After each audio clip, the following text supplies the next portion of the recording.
올랜도 제이 스미스 훌륭한 질문에 대한 간략한 견해. 라인홀드 리브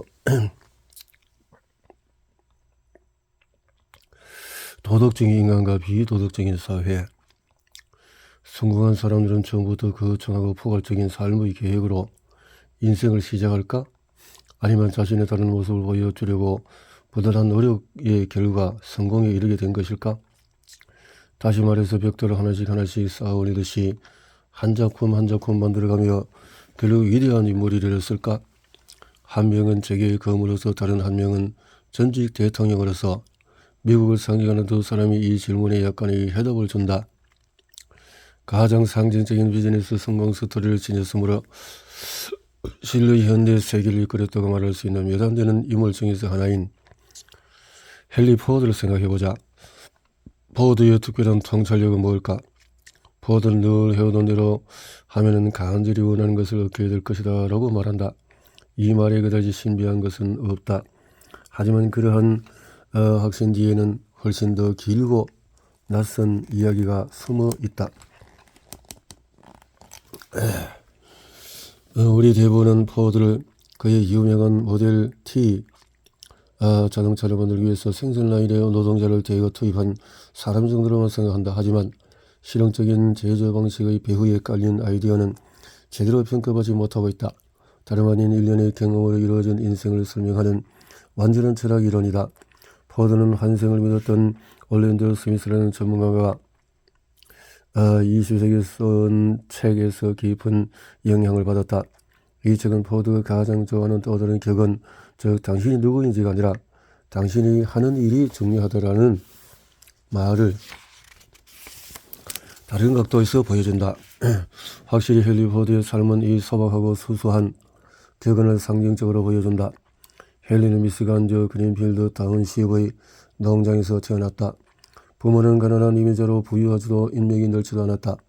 아버지는 아일랜드에서 미국으로 건너온 영국인 정착민이었고 어머니는 벨기에에서 자란 고아였다. 헨리 어린 시절에는 유일하게 주목할 만한 혜택은 아버지가 선물한 회정시계였다. 헨리는 그 시계에 매료되어서 금속 자국으로 직접 만든 도구를 사용해서 시계를 보내었다. 19살에는 가정농장에서 여전히 매우 평범한 삶을 살고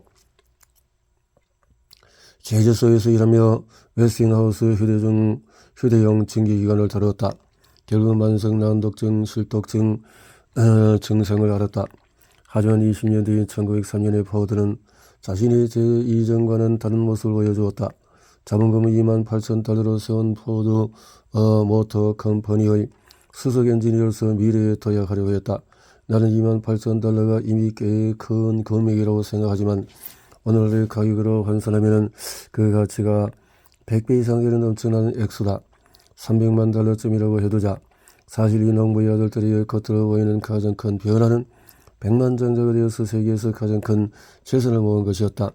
하지만 이보다도 훨씬 중요한 것은 단 5년 만에 새로운 공장에서 첫 번째 모델 T 자동차가 출시되었으며 그로부터 10년 뒤인 1918년에 포드의 모델 T가 미국 전체 자동차의 절반을 차지했다는 사실이다. 그로부터 10년 동안에 1,500만 대가 넘는 자동차가 생산 및 판매되었다. 많은 사람이 어떻게 이런 일이 가능했나요? 비결이 무엇인가요? 라고 묻기 시작한 것도 당연하다. 마지막 질문과 관련해서 적어도 신문 인터뷰에서 포드는 이렇게 자주 설명했다. 열정은 당신의 희망을 별처럼 빛나게 해주는 효모입니다. 열정은 눈동자 속의 반짝임, 걸음걸이의 움직임입니다. 열정은 소나기에 들어간 힘입니다. 열정은 아이디어를 실행할 의지와 에너지를 뿜게 해줍니다. 열정. 그렇다. 실제로 열정은 이야기의 일부다. 그러나 실패한 비즈니스가 묻힌 무덤에는 대단한 열정으로 시작한 계획이 넘쳐난다. 그렇다면 포드는 세상이 어떻게 돌아가는지 특별한 통찰력으로 파악한 덕분에 성공했을까? 아니면 정체성의 본질에 대한 철학적인 연구, 즉 누군가를 그 누군가로 존재하게 하는 것에 대한 탐구와 관련이 있을까? 헨리 포드는 위대한 스코틀랜드 철학자 에덤 스미스의 청정한 신봉자로 흔히 알려져 있다. 스미스의 국부론은 미국이 독립한 해에 출판되어 역사상 가장 많이 팔린 책이 되었다. 국부론의 핵심 구절 중에서 하나는 생산라인 기술의 장점에 관한 것이다. 스미스는 핀 공장을 예를 들어서 설명한다. 한 남자가 아무것도 없는 상태에서 핀을 만들 경우에 핀 하나를 만드는데 1년이 걸린다고 했다. 그 남자는 광석을 산에 파내고 금속을 정련해서 단조하고 작은 막대로 쪼개고 막대를 철사로 만들고 마지막으로 철사로 핀을 만든다. 하지만 현대적인 공장에서 10명 이상의 전문적인 작업에 참여한다. 이들의 선제적 작업시간 절약, 특수한 핀 제작 기계의 발명 덕분에 하루에 핀을 5kg 이상 만들 수가 있다. 그런데 헨리 포드의 애덤 스미스 연결 권위는 역사들에게 기쁨을 줄지는 몰라도 살짝 과장되었다. 국부론에서 처음 수술하는 전문화와 분업화의 원칙에 입각한 대량 생산 기술은 1790년부터 미국의 엘리 히튼이 청포 공장 등에서 이미 채택한 바 있다. 사실 현대 비즈니스 분석가이자 세계적인 경제 칼럼니스트인 데이비드 워시가 말했듯이 헨리 포드는 자신의 유명한 조립 라인을 만들기 위해서 실제로 많은 기술을 발명할 필요조차 없었다. 포드는 방금 스태핑, 전기 영접의 개념을 자전거 및 재봉틀 제조업체에서 차용했다. 하지만 포드의 삶을 다룬 대부분의 전기는 이렇게 상상력을 발휘하지 않는다. 오히려 정반대다. 사회과학자나 경제학자에게 헨리 포드를 성공으로 이끈 이유가 무엇인지 묻는다면 그 사람들은 포드가 모델 T 자동차를 만드는 그 유명한 조립 라인으로 자동차 제조를 표준화한 방식 덕분이라고 말할 것이다. 확실히 그것은 포드 시대의 엄청난 혁신이었다. 당시 자동차 제조 전략은 값비싼 고급 양복이나 정교하고 아름다운 가구를 만드는 전략에 더 가까웠기 때문이다. 자동차를 생산하는 데 드는 비용은 부자들만이 지불할 수 있었고 부자들은 다른 사람들과 똑같은 물건을 소유하고 싶어 하지 않았다. 그리고 모든 자동차 회사가 이런 부자들의 요구를 받아들였다. 명품 매장은 구매자가 사가기를 기다리는 상품으로 가득 찬 곳이 아니었다. 주문을 받기 위해서 기다리는 장인들의 작업장이었다. 그러나 그것은 포드의 비전이 아니었다. 처음에는 다양한 구성으로 여러 종류의 자동차를 실험하고 나서 최고를 결합해서 모두가 만족할 만큼 멋지고 좋은 자동차를 생산한다는 아이디어를 생각해냈다. 포드는 그 자동차를 보편적인 자동차라고 불렀고 결국 모델 T가 되었다. 거기서 한 발 더 나아가서 모델 T가 포드 모터 컴퍼니에서 생산하는 유일한 자동차가 될 것이라고 말했다. 신문에서는 포드의 이런 구성이 미친 짓이라며 몇 달 안에 문을 닫게 될 것이라고 예측했다. 물론 이런 예측은 틀렸다. 또한 포드는 정체성에 대한 직관에 이끌렸기 때문에 사람의 예측에 전혀 흔들리지 않았다. 그는 포브스 잡지와의 인터뷰에서 이렇게 자신의 뜻을 드러냈다. 우리는 모델 T에서 시작하지 않고 그것을 개선하고 시도했습니다. 우리는 아무것도 없는 상태로 시작했어요. 선입견을 모두 버리고 스스로에게 아주 단순히 질문을 던졌습니다. 저 차는 무엇을 위한 것인가? 그리고 자동차가 그 목적을 달성하려면 무엇을 갖추어야 할까? 당연히 갖추어야 할 게 1000가지는 있었고 우리가 이를 하나하나 찾아낼 때마다 이렇게 물었습니다. 이로써 이전에 성취한 것보다도 목적을 더 달성할 수 있을까? 자동차는 무엇을 위한 것인가? 라는 문구에 유의하자. 이는 철학적인 질문, 심지어 실존주의적인 질문이다. 포드는 의심의 여지 없이 자동차를 재창조했다. 포드는 엔지니어링의 첫 번째 원칙이 있어 시작에서 이를 대담하게 구축했다. 리처드 박이 저서 헨리와 에드셀 포드 제국의 창조에서 말했듯이 보편적인 자동차의 실제의 결과물은 이러했다. 운전대가 왼쪽에 있었다. 그러자 다른 자동차 회사들도 이를 따라했다. 자동차는 운전하기가 매우 무척 간단했다. 수리 비용도 많이 들지 않고 간편했다. 1908년에는 $825로 매우 저렴했다. 1920년대는 대다수의 미국 운전자가 모델 T 자동차 운전하는 법을 익혔다. 그런데 포드는 미국 자동차를 재조정하는 데 만족하지 않았다. 포드는 미국인 또한 다시 디자인하고 싶었다. 일단 새로운 자동차 조립 라인에서 일하는 노동자들에게 일당 $5라는 당시에는 꽤 높은 임금을 주는 것으로 이를 실천했다. 포드는 자신의 자동차를 만드는 사람들이 자동차를 살 여유가 있어야 한다고 믿었다. 실제로 그는 포드 모터 컴퍼니에서 일한 평균 노동자가 넉 달치 급여만 모으면 자동차를 구입할 여유가 생길 것이라고 추정했다. 포드는 이렇게 말했다. 남성들이 저임금을 받는다면 그들이 키우는 아이는 신체적으로나 도덕적으로나 영양실조에 빠지게 됩니다. 그렇게 되면 우리는 육체와 정신이 약한 노동자 세대를 갖게 될 것입니다. 그들이 생산업에 투입되면 비효율적이 될 수밖에 없습니다. 결국 그 비용을 지불하는 것은 전체 생산업입니다. 당연히 미국 노동자의 전환은 재정적인 당근 그 이상을 필요로 했다. 그래서 대대적으로 알려진 포드의 일당 $5 중 실제로 절반은 급여로 절반은 상여금으로 나왔다. 상여금은 다소 불길하게 사회화 조직이라고 부르는 것에 의해서 강제된 품성 요구 사항과 함께 제공되었다. 사회화 조직은 직원들의 집에 방문해 그들이 미국적인 방식으로 지내는지 확인할 권한을 부여받은 위원회였다. 위원들은 근로자가 제대로 결혼했는지, 정기적으로 독실한지, 집을 깔끔하게 유지하고 있는지, 술을 멀리하고 도박을 하지 않는지 등을 확인했다. 포드 사업에는 청교도적인 측면에 있어서 엄격한 기준을 충족하는 사람들에게만 상여금을 지급하도록 했다. 무엇보다도 노동자들은 영어를 구사할 줄 알아야 하고, 미국으로 이민 온 지 얼마 안 되는 사람들은 미국화되기 위해서 수업에 참석해야 했으며 도박과 음주 같은 사회적인 병폐를 멀리해야 했다. 여성의 경우에 원래 포드 모터니 컴퍼니는 기혼 여성을 고용하지 않았고 직장을 다니다 결혼하면 즉시 해고되었다. 이런 무자비한 조치는 남들과 다르게 생각하려는 태도, 남다른 열정과 더불어 포드가 성공을 거둔 핵심 요소였다. 요컨대 포드의 임금 정책은 통제된 노동계급 생활 스타일을 새로 구축하기 위한 적극적인 노력의 일환으로서 그래서 소비자와 자동차 같은 올바른 물건의 소비가 증가하게 된다. 이제 포드는 일종의 자유로운 독재자의 면모를 보여준다. 올더스 헉슬리가 1930년에 발표한 디스토피아 소설 멋진 신세계에서 독재의 후원자로서 포드의 이름을 거론한 것은 바로 이런 이유 때문이다. 헉슬리의 디스토피아 또는 악몽과 같은 사회에서 포드 대량 생산 프로젝트는 세계 국가의 비전이 실현 가능했다. 그런 사회는 개별 프로젝트를 바탕으로 작업하는 장인과 함께 작동할 수가 없다. 대신 모든 것을 조립 라인에서 능률적으로 대량 생산했다.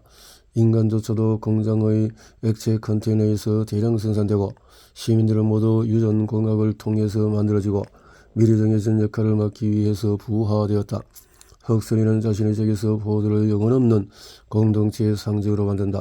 포드는 반신반의에서 사회의 기둥으로 떠받들어진다. 시간은 이제 우리 주님의 해가 아니라 우리 포드님의 해로 올리는데 첫 번째 모델 T 자동차가 생산 라인에서 나온 해인 1908년에 역사가 시작이 된다. 길목통에 놓인 기독교 십자가는 꼭대기에 잘려져 T로 바뀌었다. 물론 포드의 정체를 상기시키기 위함이다. 의미심장하기도 멋진 신세계에서 포드는 단순히 자동차를 만드는 데 더 빠른 공정을 발명한 사람으로 존경받는 것이 아니라 시민들은 그가 자신들을 변환했기에 포드를 소멸한다. 이것은 그저 단순한 문학적인 상상력이만이 아니라 포드 실제 계획이기도 했다. 그런데 헉슬리의 책이 악몽과도 같은 사회를 제시하긴 했지만은 사람들을 변환시키는 것 자체가 나쁜 목표는 아니다. 격을 옳고 그러면 그것이 어떻게 누구에 의해 그리고 어떤 이유로 수행되는지에 전적으로 달려있다. 헉슬리가 자신을 어떻게 생각했던 포드는 책에서 거대한 비전과 철학적인 아이디어를 얻었다. 그런데 역사가들은 완곡한 스코틀랜드 경제학자 에이던 스미스 저작물이 포드에게 영향을 미쳤다는 점에 초점을 맞추었다. 올랜드 스미스의 책은 훌륭한 질문에 대한 간략한 견해라는 제목으로 19세기 말 즉 포드가 아이디어를 찾아 탐구하던 때에 출간되었다. 전 세계에는 이 책이 베스트셀러이자 상당한 화제거리였으며 실제로 올랜드 스미스는 그 당시의 영향력이 무척 큰 인물이었다. 시카고의 미국 언론 대표를 설립한 저널리스트이자 영원주의라는 신념 체계를 발전한 것으로 평가받는 과학과 종교에서 철학적으로 권위 있는 인물이기도 했다. 포드는 훌륭한 질문에 대한 간략한 견해가 자신에게 지대한 영향을 미칠 뿐만 아니라 삶에 대한 관점을 바꾸었다고 분명히 밝혔다. 내가 환생을 발견했을 때 마치 보편적인 계획을 찾은 것 같았습니다. 내 아이디어를 짜낼 기회가 있음을 깨달았습니다. 시간은 더 이상 제한적이지 않았습니다. 포드가 의미하는 바는 자신의 꿈을 계속 펼치기 위해 많은 미래의 삶이 있었음을 깨달았다는 것이다. 약간 특이하게 보일지 모르겠지만 잠시 기다려 주시기를. 그의 귀한 생각은 여기서 끝나지 않는다. 훌륭한 질문에 대한 간략한 견해. 올랜도 스미스는 인간의 기원과 운명에 관한 이론은 세 가지뿐이라고 주장한다. 그 이론은 한마디로 정리할 수 있다. 첫째, 유물론은 인간의 삶이란 출생과 함께 시작해서 육신의 죽음으로 끝난다고 생각한다. 둘째, 신학이론은 인간의 불멸의 영혼과 함께 창조되었는데 영혼은 육신이 죽어도 살아남는다고 믿는다. 셋째, 환생이론, 이것은 윤회라고 부르는데 인간은 태어나기 나오기 전부터 존재했고 육체가 죽어도 살아남는 불멸의 영혼을 가졌다고 주장한다. 우리는 왜 전생을 기억하지 못하는 걸까? 라는 뻔한 질문에 대해서 올랜도 스미스는 우리가 너무 많은 것을 기억하면 비실용적이라고 단순하게 가정한다. 그런 기억이 실용적이지 않음에도 월터 스코켄과 같은 몇몇 위대한 인물이 이미 존재했던 것처럼 느껴지는 기이한 순간들을 기록했다고 지적한다. 내세에는 평화와 질서의 장소인 반면에 지구는 자연의 질서에서 전쟁터와 같으며 조건이 불리하고 힘겹고 가혹해서 억압이 만연하고 탐욕이 살찌고 위선이 거룩함을 이기고 거짓이 진리처럼 여겨진다. 결국 이 책의 헨리 포드는 물론 동시대 사람들의 영향을 미쳤다는 게 중요하다. 이들 중에서 몇몇은 방랑자라는 비슷한 생각을 공유하는 영혼들의 소규모 동아리를 만들었다. 구성원으로 토마스 등등등등 헨리 포드가 있었으며 이들의 모토는 위대한 영혼들이 모였다. 진정한 친교는 평생의 보물이었다. 거의 매년 이들은 장기간 캠핑 여행을 함께했다. 그러면서 즉석으로 나무 배기 및 등반 대회를 열었는데 여기서 나온 참신한 아이디어에 영감을 얻었으며 모닥불 주위에 모여 앉아서 생각을 함께 나누었다.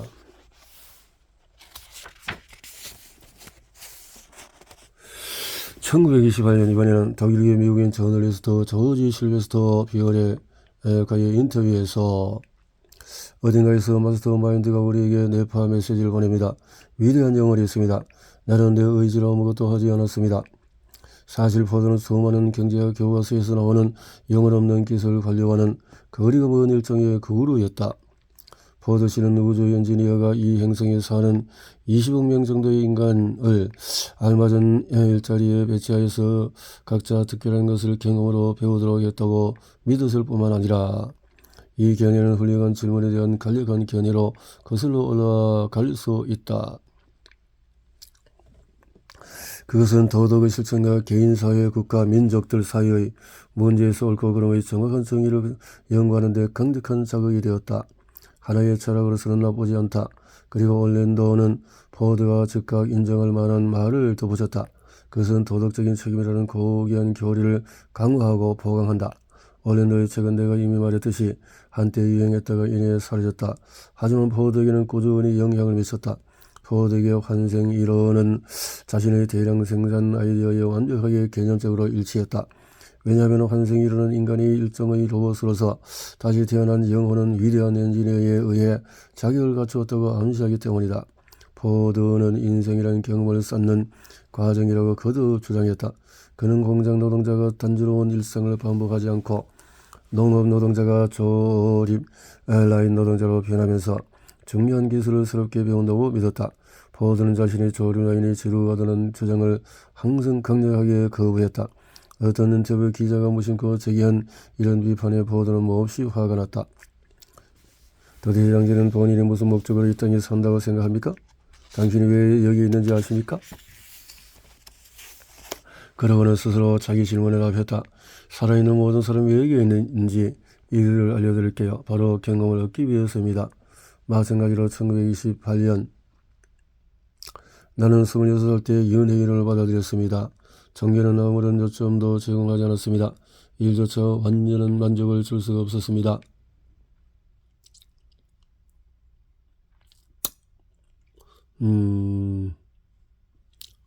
물론 더 이상 시계바늘은 너희가 아니다라는 발언은 조립라인에서 일하는 노동자라는 포드의 실질적인 유산을 생각할 때 다소 엉뚱하게 들릴 수도 있다. 그러나 포드가 염두에 둔 시계는 사람이 만들어낸 시계가 아니다. 오히려 인간이 지닌 여러 일생의 시계다. 대로 포드는 완고하고 정치적인 견해가 경직된 평범한 엔지니어가 아니었다. 아주 도덕적이지 않더라도 아주 매우 영적인 또 다른 면이 있었다. 그리고 이런 면은 얼른도 스미스의 책에서 자양분을 공급받았다. 반면에 지미 카터는 일반적으로 도덕주의자, 이성주의자로 간주되며 어쩌면 그다지 현실적인 사람은 아닐지도 모른다. 카터는 일생 동안에 실제로 여러 번의 화신을 겪었다.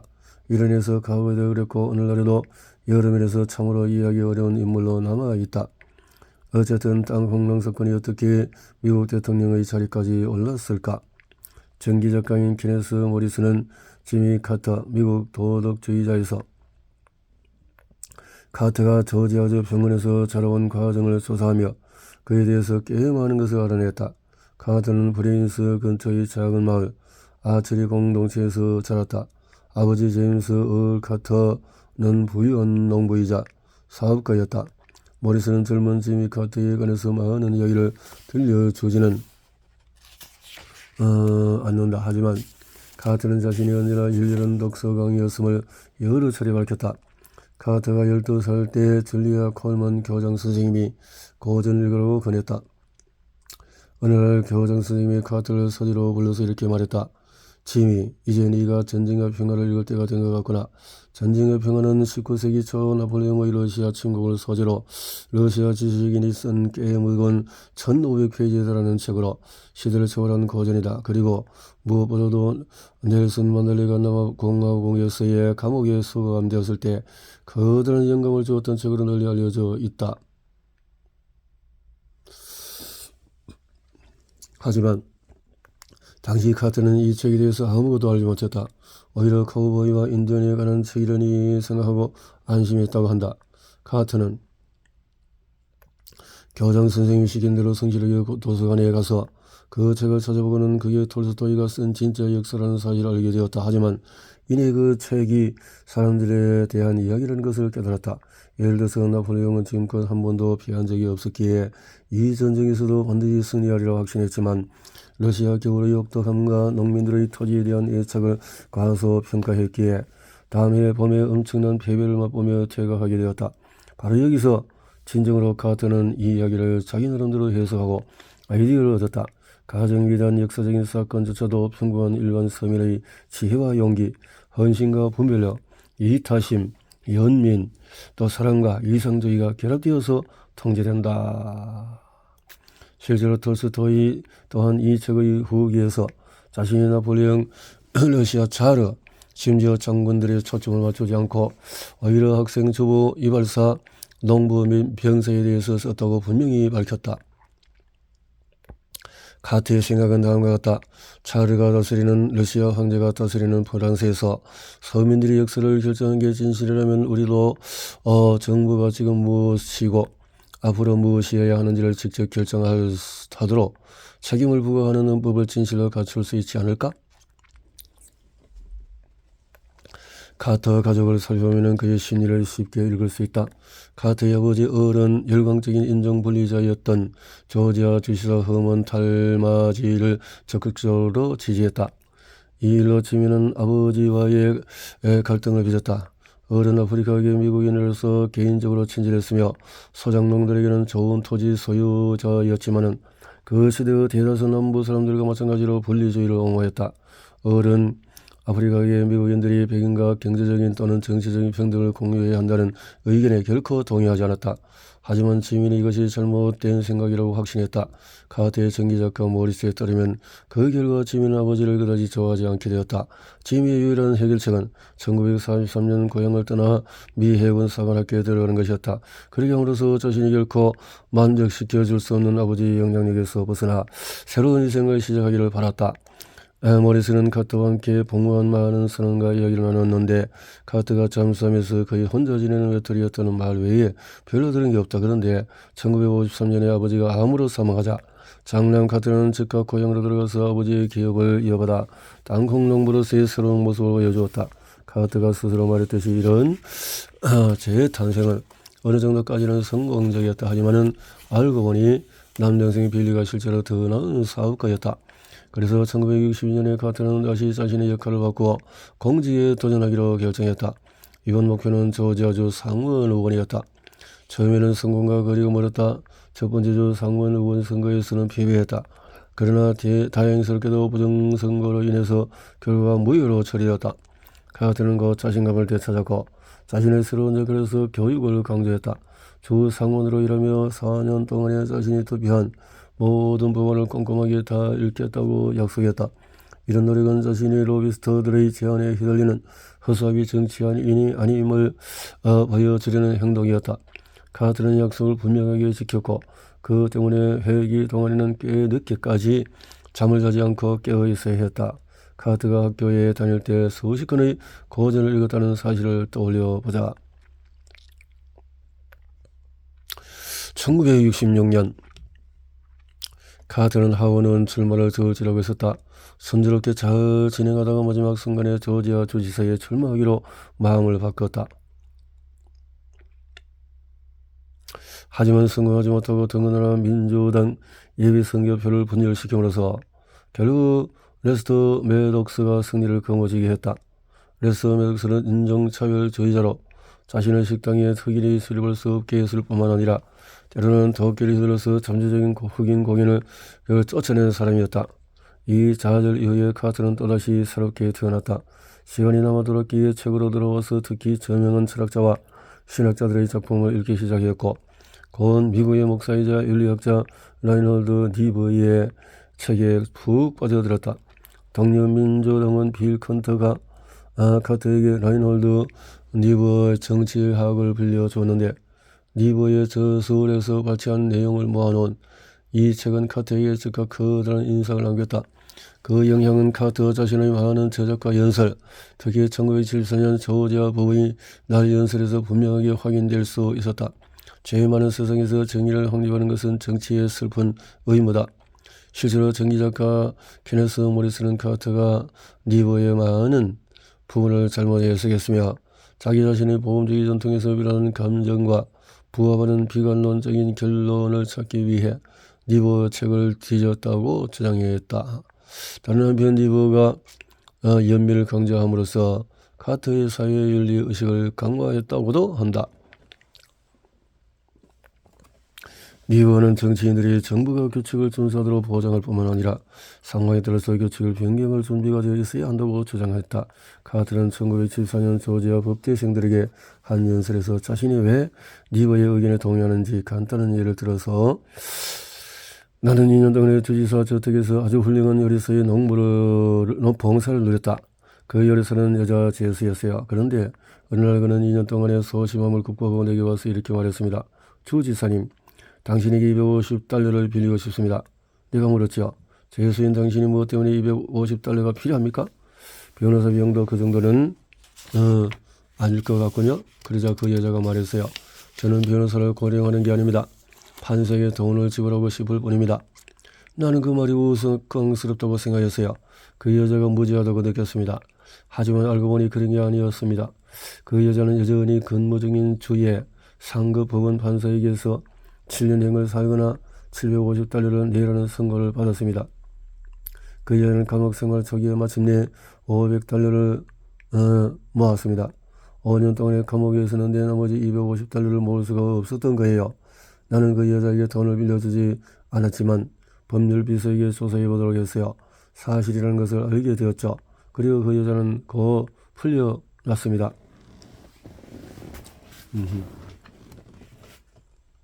아주 인간적인 이야기다.